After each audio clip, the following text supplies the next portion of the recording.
Welcome to another episode of Movers and Shakers, the podcast where we sit down with the people shaping the kitchen, bedroom, and bathroom industry. Today, we're joined by Alex Jennings, Managing Director of Algarve Granite. With more than 2 decades of experience in the stone fabrication industry, Alex shares his perspective on customer service, craftsmanship, automation, health and safety, and the growing demand for premium worktops. We'll also discuss the industry's skills shortage, training the next generation of installers, and what independent retailers can do to stay competitive in a challenging market. Whether you're a retailer, manufacturer, installer, or supplier, there's plenty to learn from today's conversation. So, let's get started. Welcome to this special edition of Movers and Shakers with Alex Jennings from Algarve Granite. Alex, you're welcome today. Nice to see you. Thanks. And we're going to have a great conversation about the industry and, as ever, give some smart tips and solutions back to the industry for the benefit of growth. So, Alex, first thing to ask, how's business? Business is good, yeah. It's always interesting to see how the new year can progress and how our customers are getting on, but generally speaking, I'd say it's been a positive start to the year, so yeah, all good. And literally when we look at this market, which some say is a challenging market, and I would agree with that, is a challenging market where we are at time of recording.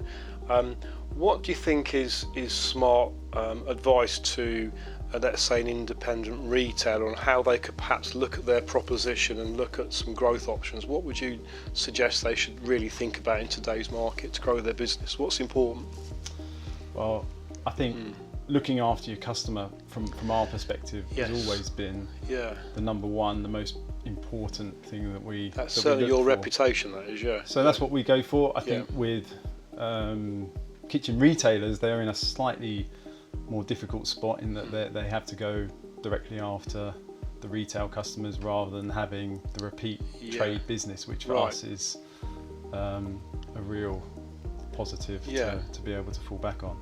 So I guess if you look after a retailer's first order in particular and you've done a great job, they're going to come back for the second one, and then as long as you keep looking after that retailer, it's a repeat situation. It is, but likewise, I think with kitchen retailers, reputation is everything, isn't it? So if they're doing a good job of looking after their customers, then that repeat business can come through. Okay, so your number one suggestion, I guess, is just good old-fashioned customer service. So sometimes if it goes wrong, it's an opportunity of how to put it right. Yeah, I mean, no one's perfect, and particularly in the kitchen industry and the worktop industry, stuff goes wrong. It's not unusual to have a problem with something or for something not to be quite right. So making sure that you're putting the real effort into getting it resolved in a timely manner it can actually do you a lot of good. Because of course you've got the consumer as well that's badgering the installation team to get it sorted quickly as well. And you've got the trade customer and you've got the retailer,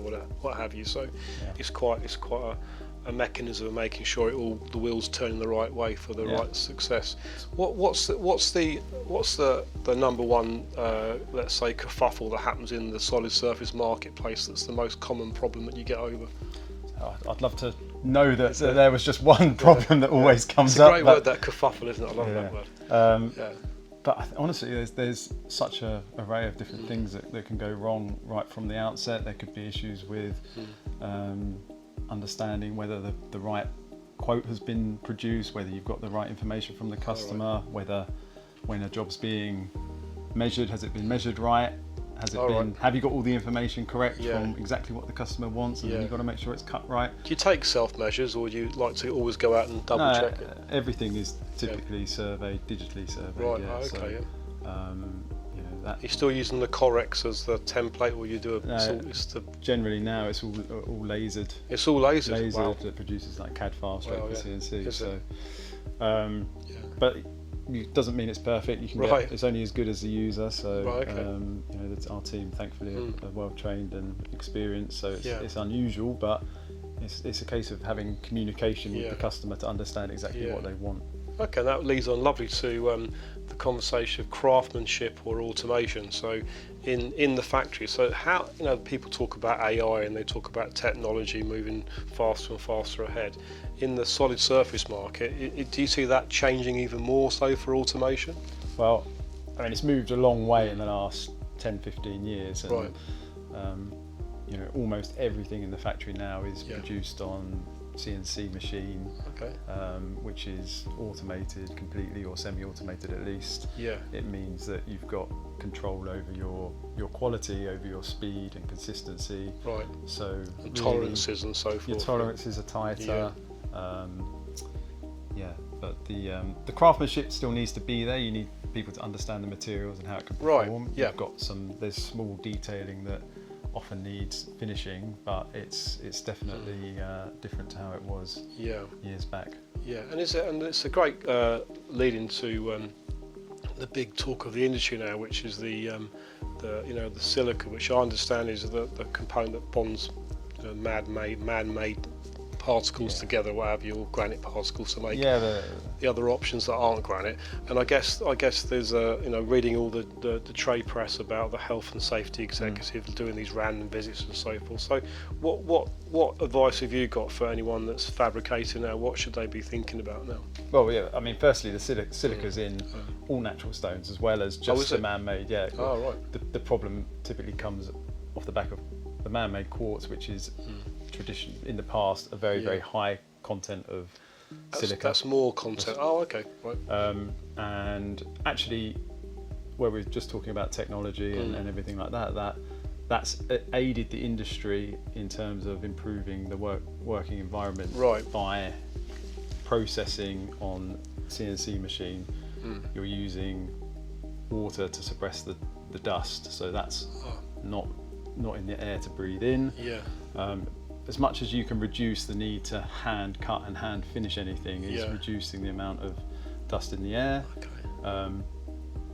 There's new materials coming through now. A lot of the quartz companies are producing low and zero silica materials now even, which are starting to come through into the market, but really having a strong focus on health and safety and controlling the workplace. So where does a fabricator get that information from? So there's good information. I didn't realise that there was silica in natural granite, and I hear about Australia banning certain solid surface slabs and so forth. So where do people get information about all this to feel that they're fully knowledgeable about what they need to be doing? Yeah, it's not. I don't think it's not information that's particularly easy to just go out and find. So I think that's on the responsibility of the companies that are working with the product to do their research and understand what they need to do to keep. Because is it the Worktop Federation? They do a lot on that, don't they? Lots of they do, yeah. So there's other bodies now that's, with how big this issue is getting,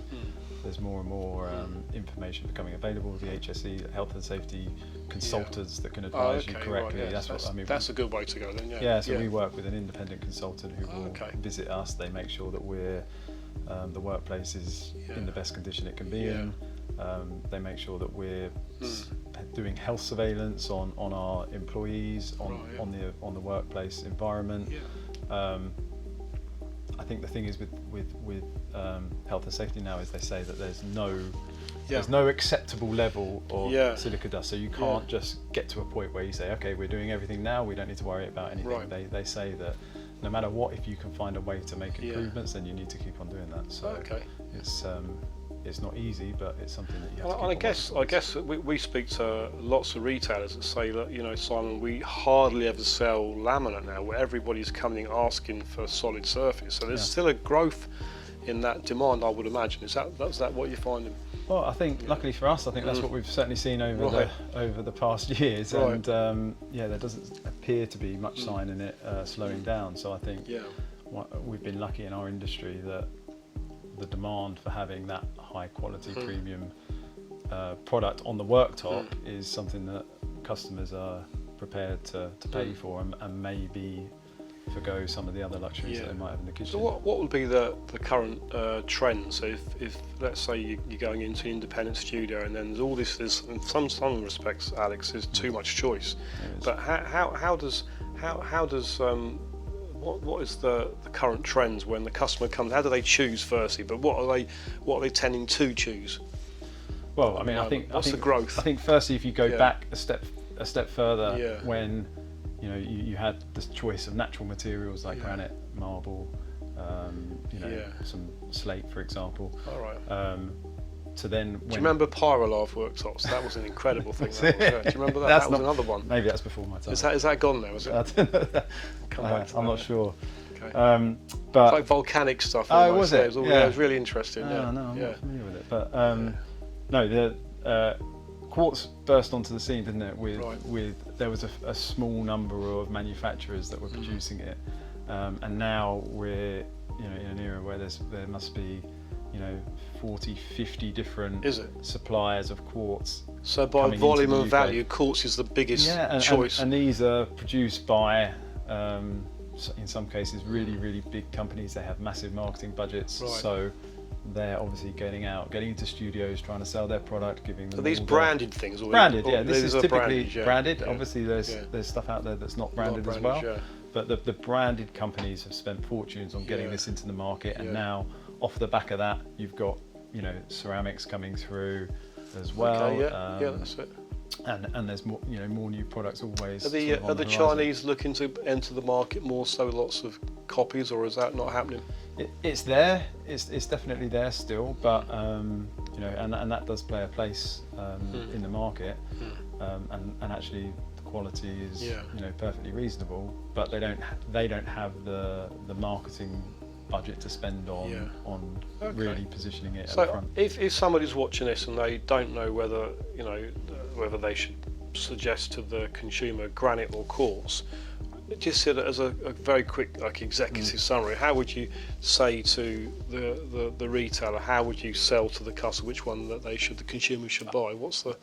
I don't know what. All the customers are different, and what I'd say is obviously with a granite or even a marble, it's a natural material. It's completely unique. Okay. You can go out and find something that you feel fits perfectly for your kitchen, but you've got to put a lot of work in to do that, because does the customer come in and say I want granite, but they actually mean they probably want quartz? Could be often that could be the case, or they think they want quartz and they actually want ceramic. Oh right. So often people think the first thing is what does it look like, and they want to achieve the right aesthetic for the kitchen, but really they need to be considering a few other factors as well in terms of how they use the kitchen, how do they expect it to perform, how much effort do they want to go into finding the right colour, the right slabs, where's their budget at, because once you start going down the route of looking at really exotic granite, suddenly the price can 2 or 3 times over the and I guess durability comes in. When we had a worktop many years ago in a house that was like, I won't mention the brand, but it's no longer here, but it was like almost like a plastic effect that you moulded together, and I did a really stupid thing, Alex, and I think we went and got our Chinese takeaway. Literally that, it was a dusty old environment to get it all fitted, and everybody was tired, no one wanted to cook, so we went and got a Chinese takeaway, and I put this bag on the worktop, and I remember this, like, whatever it was, sweet and sour, went into this work surface, and I wrecked it literally on day one. And maybe had I thought about what I was installing in the kitchen, I wouldn't have done that. How whether I'd sealed it, I don't know. But is that a big part? Do consumers want durability, or is it more about the price? No, I think having a product that is really going to perform over time is definitely one of the primary reasons that people are looking at stone for a worktop. Right, okay. So making sure that it's installed properly, that it's treated properly, making sure that the customer's given the right information on how to care for it and what the limitations are of the product is really important. And the big brands that you mentioned, without mentioning names per se, do they offer like training or experience, days where you can learn about what the options are? Do they do that for the fabricators, or do you find you guys have to do a lot of that as well? Certainly the bigger ones, they're they're more than happy to spend time with the retailers, with us. They'll in many cases they'll take you on a trip out to Europe to cover off everything and put the pitch in front of them. So to inspire people to buy their brands. Of course. But you've got to be prepared to put the time into that, and obviously committed to selling. Because I would imagine that within the cake of a fitted kitchen project, or maybe in some bathrooms, because you can have solid surface in bathrooms, the solid set could be maybe even a third of the value of the kitchen, up to, couldn't it? It's quite a big part of that. Yeah, you see on the that retail often now. value. Yeah, we're told sometimes when we're particularly on some of the sort of more premium products, kitchen companies are often sort of letting us know that the worktops. More than the actual by the time, but but you can imagine. I guess then you've got to consider also that now people are having, they're not just the worktops, they're having the islands, they're having the end panels done, they're having feature splashbacks. Fully wrapped in that. So the tiles are out and they want. Often you get that. The scope of our works, our order values seem to be increasing. That's not just because the product's getting more expensive. It's just that people are using this minimalistic look people are going for. They're using it to cover more areas. So my first kitchen had beautiful harvest tiles. They were lovely, brown with a nice harvest sort of pattern on there. But that's definitely a thing of the past, isn't it? You're not seeing too much of that now. No, that's a nice bit of pine and so forth. That's it. And then Alex, to understand the industry standards. So in this world that's ever evolving, everything's like, I need it like yesterday. Everything's quick. What's the norm for a template installation in time, and is it best practice to be even quicker for the customer, or best, look, we're not going to be the quickest, but you'll get the quality? How do you view that? Customers are different. I think typically people are, they want it as quick as possible.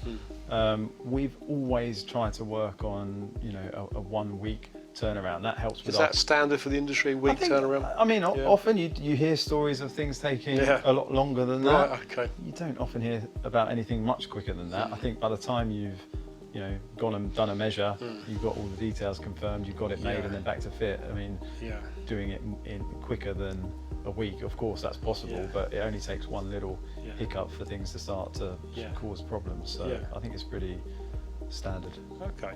And then the thing that's very close to us here is this conversation all's about installation, and we've done a couple of talks to some students recently and try to say, look, have you thought about becoming an installer? And they're like, what does that mean?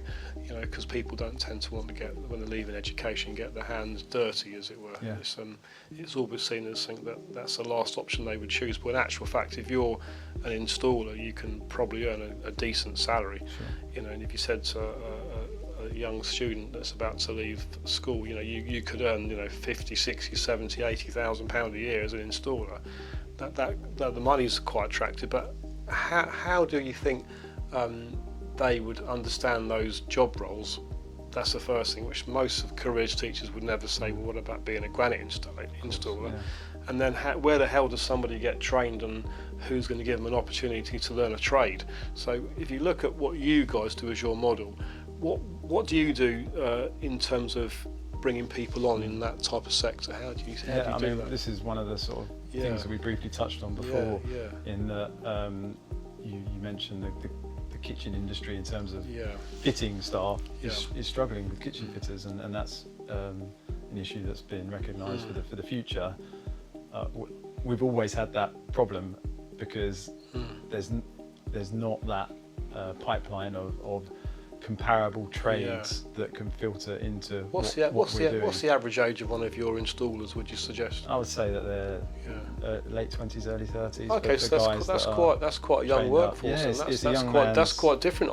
Normally we would get told that installers are 55 plus and they're about to retire. In our industry, it's a young man's game. It's still a heavy product. Right. Okay. The guys are sort of doing quite a lot of travelling. They're doing multiple jobs in a day. So, but these are all people that we're having to train up ourselves. Typically, there's not loads of companies doing what we do. You can't. There's not a pool of experience. No. So you're providing the training. Typically, we're operating normally in a 2 or 3 man team.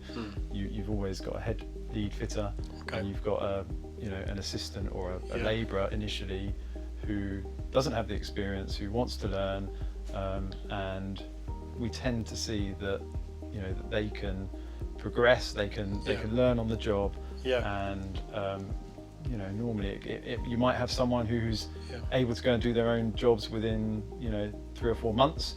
It might be 3 or 4 years, but it does mean that you've got those people that are there on a day-to-day basis, and they're picking up the skills, and they're starting to learn, and maybe that's something that... Is it true that a kitchen installer is not necessarily the same person that could install a solid surface worktop? Are they two distinct different trades, or do they cross over? I mean, I think if you're talking about solid surface in terms of stone industry, then I would say, I'm sure that they've got the skill set that would allow them to do it, although they just probably don't have the specific experience in the methods. And do you ever get either a retailer or consumer say, don't worry about your guys, I'll have a go at fitting it myself? Do you ever get a little bit of that sometimes? Not often. Yeah. We do work with quite a lot of other smaller companies or independent guys who have got some experience, and therefore we're making jobs for them, and they're going and fitting it themselves, which is, for us, that's great work. But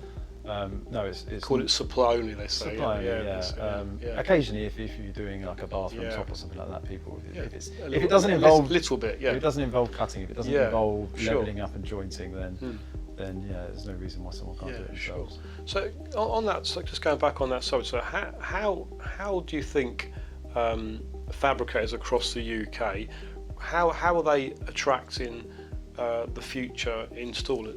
Is it by hiring on attitude and then train themselves, or is there somewhere central someone can go for advice about how to hire? How does it? If there was somewhere central that we could go to find people, or how to find people, then that would be great. But you're hiring most people that haven't got the experience that you're giving them that experience. We're hiring people on their attitude, on their desire to learn and progress their careers. So it's hard with finding young people these days that are dedicated, that will be reliable.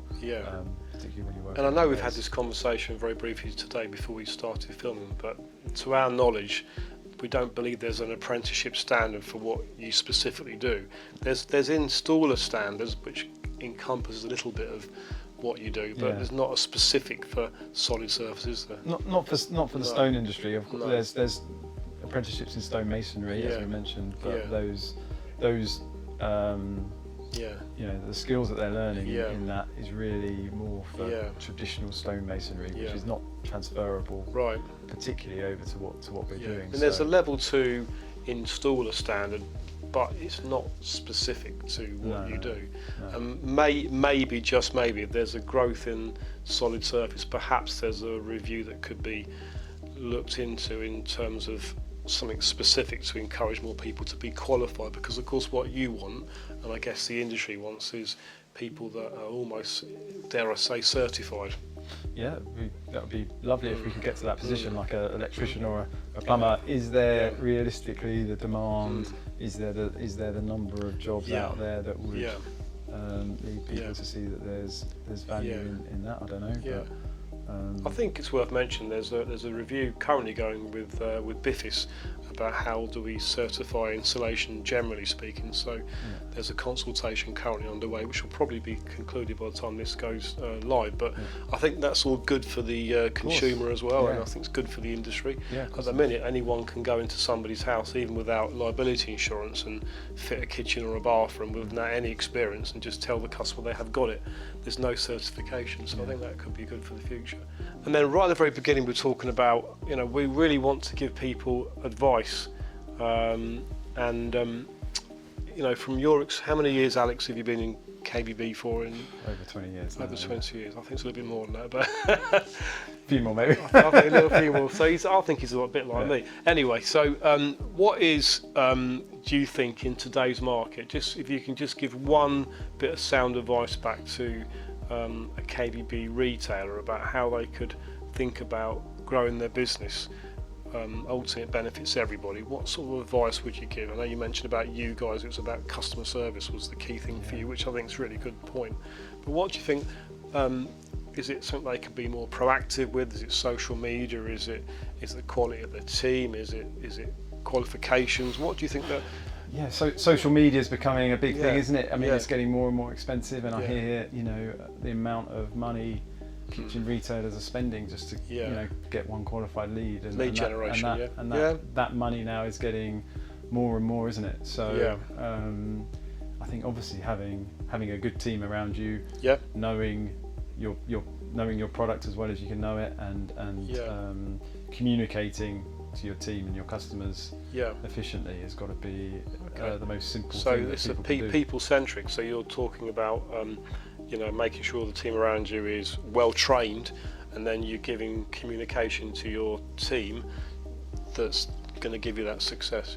For me, I think that's the simple way to do it. I mean, who wants to be going out and spending tons and tons of money over something that you've got no guarantee on what you can get it back? You've got to be smart with how you're spending money on your advertising these days. And then we'll go back the last 20 or so years, as you mentioned there, Alex. And when we always ask this question, we say, can you relay something that's amusing, but here's the big thing that people watching can learn from in your industry or your career? What's been fun that you thought, that's really interesting, that happened, it's quite funny, but there's a lesson learned from that? Well, I mean, something that wasn't fun, but something that some people in the company certainly probably find amusing.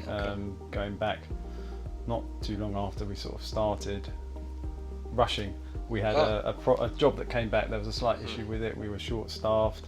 They needed something just trimmed off, so out I jumped with a 9-inch grinder to just trim the small bit of stone on site, off. Back at the factory. Oh, back at the factory. You know, it snagged into my leg. Ouch. Pretty nasty. Ouch. Gouge, which. Ouch. It slipped. Slipped because you're rushing, and this is not really what I'm doing day to day, so probably I wasn't the right person to be doing it. So rushing around trying to help something out too quickly, and then probably not taking the right health and safety steps that maybe you should do, and it's a trip down to A&E, and then you've got all of your stuff. Is that like a permanent scar now, is it? Yeah, it is. That's why I'm not wearing shorts. We won't ask you to show us. So I guess the lesson learned there is more haste, less speed, particularly with things like that you have to manage every day. There's danger in the job that you're doing, and whether you're handling materials or working with tools, you really must take the right care, because if you get it wrong, you can have a life-changing injury. Absolutely, good lesson there. So I know you like golf. I know you've been on a couple of our golf days, thank you. So I know you love golf. But if we were to go, Alex, and have a wider conversation about what we've been talking about today, and we're going to have a beautiful restaurant meal, where would we go? Would we go for a Turkish, Indian, a Chinese, or is it pub grub for you? What's your favourite? What's your go-to favourite? My favourite restaurant is a place called Two Passos over in Portugal. It's a seafood restaurant looking over the sea, and it's an absolute. Whereabouts in Portugal is that? That's just down in the Algarve. Oh, the Algarve. I've been there before. Went to Albufeira before, Algarve, a long time ago. Yeah. Bit of a party place, so I can imagine what we were doing down there. That's a regular. So you like spot your seafood, Yeah. Nice bit of it's seafood. all caught fresh. You like all that. That's also very healthy. And then, what would you wash it down with, Alex? If you have to have an occasional half a shandy? What do you out like? There, probably a glass of Vino Verde, or maybe a sangria. Very nice. Very exotic. Alex, thank you very much. That was today's edition of Movers and Shakers. If you have liked what you've seen, you can subscribe to our YouTube channel. You can press the bell icon, and you'll get notifications of future episodes. And we definitely like your comments, so please leave your comments, and we look forward to doing the next Mover and Shaker shortly.